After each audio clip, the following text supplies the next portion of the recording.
Greg Slaughter, nagpaparamdam nga ba sa Barangay Ginebra? Oras na nga ba para mag-focus ang Barangay Ginebra kay Ken Mike Carino sa frontcourt position? Problemado ngayon ang Barangay Ginebra ngayong conference dahil up and down ang kanilang performance dahil walang energy o kabuhay-buhay ang kanilang opensa.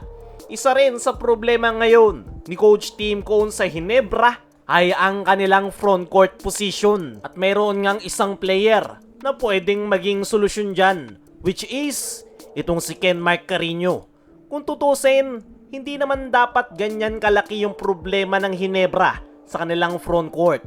Kung maaga pa lang ay nag-focus na sila sa pag-develop kay Carino. Dahil sa kasalukuyang lineup ng Ginebra ay si Ken Mike Carino talaga yung po pwedeng maging future replacement ni Japet Aguilar. Alam naman natin na habang tumatagal ay mas lalong hindi na gaya ng dati si Japet. Hindi na niya kayang maglaro ng mas matagal. Kaya naman kapag inilalabas ito ni Coach Tim ay ramdam agad ng Ginebra ang epekto niyan, lalo na sa kanilang depensa sa loob ng painted area. At kung wala si Japet sa loob, kailangan ng Ginebra ng isang player na kayang magbigay ng size, energy at defensive presence. At para sa akin mga chong, pwedeng si Ken Mike Carino ang maging sagot dyan. Ang problema lang, hindi ito nabibigyan ng sapat na playing time. Mas madalas pa nga nating nakikita si Isaac Go kumpara kay Ken Mike Carino. Pero every time na ipapasok si Carino ay agad itong nakakagawa ng impact. Mas okay pa si Carino dahil kahit minsan lang ipasok pero agad na nakakapag-contribute, lalong-lalo na yung kanyang depensa. Kaya para sa akin mga chong, ay oras na talaga para mag-focus ang Barangay Ginebra dito kay Ken Mike Carino. Mas bigyan lang ito ng opportunity at lalabas talaga yung laro nito. Masasayang lang itong si Ken Mike Carino kung patuloy itong mabuburo sa bench. Ang problema kasi kay Coach Tim ay napakaikli lang ng kanyang player rotation. Kaya naman, hindi nabibigyan ng playing time yung mga player na dapat sana ay makakapag-contribute gaya na itong si Carino. Pero sa tingin ko, kung bakit hindi pa masyadong ginagamit ni Coach Tim Cone si Carino ay dahil sa kakagaling lang nito ng ACL injury. Kilala naman natin si Coach Tim, napakaingat niyan sa kanyang mga players na kakagaling lang sa injuries. Kaya isa yan sa possible na dahilan kung bakit hindi nagagamit si Carino. Pero para sa akin mga chong ay matagal nang nakarecover si Carino sa nasabing injury. At every time nga na ipapasok siya ni Coach Tim ay talagang walang sinasayang.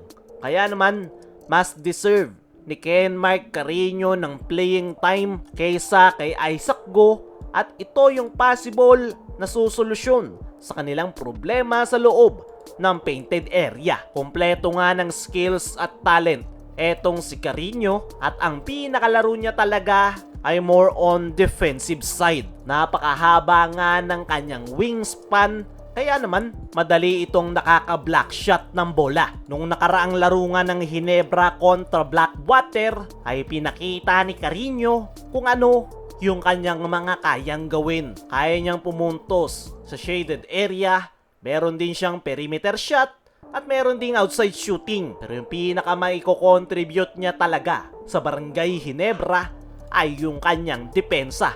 At sana lang talaga ay mag-focus na ang Barangay Ginebra dito kay Carino. Dahil ito yung susolusyon sa kanilang problema sa kanilang frontcourt position at sayang lang kung mabuburo sa bench. Kaya mga chong, ano ang masasabi nyo? Dapat na bang mag-focus ang Ginebra kay Carino?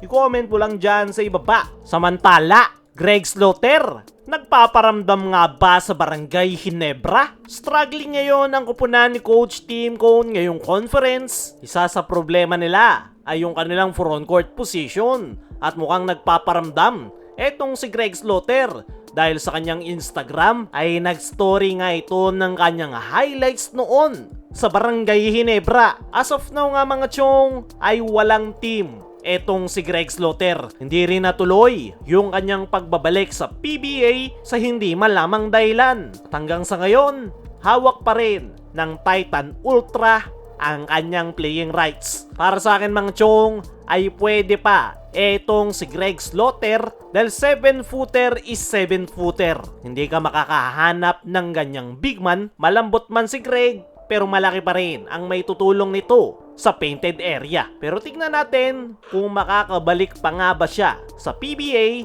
at ano yung ibig sabihin ng kanyang pagpaparamdam sa Barangay Ginebra. Kaya mga chong, ano ang masasabi nyo na nagpaparamdam si Greg sa Ginebra? Ano rin yung masasabi nyo? Dapat na bang mag-focus ang Ginebra kay Ken Mike Carino? I-comment mo lang dyan sa ibaba.